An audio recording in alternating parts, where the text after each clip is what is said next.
இந்த love failure ஆகுது பாருங்க. நிறைய பேருக்கு இந்த லவ் எல்லாம் ஃபெயிலியர் ஆகுது பாருங்களேன்.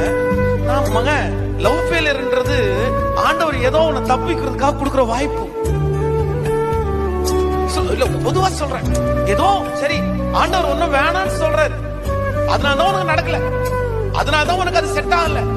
ஆனா நீ அத மனசுல வைக்காம வேண்டி வேண்டி வேண்டி போய் வேண்டி அவ்வளவு சண்டை வந்ததுக்கு அப்புறம் திரும்பவும் ஏதோ ஒண்ணு வாங்கி கொடுத்து அதுக்காக பணம் செலவு பண்ணி கர்த்தரே உன்னை தடுத்து நிறுத்தினத திரும்ப திரும்ப நீ செய்யணும்னு நினைச்சா உனக்கு கொடுத்த வாய்ப்பெல்லாம் நீயே தவற விடுறப்பா.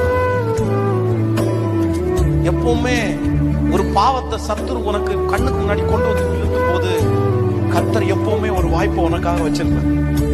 அதான் ஆண்டவர் சொல்றாரு, திராணிக்கு மேலாக சோதிக்கப்பட உன்னை நான் என்ன செய்ய மாட்டேன், தாங்கிறதுக்கு பலன் தருவேன்.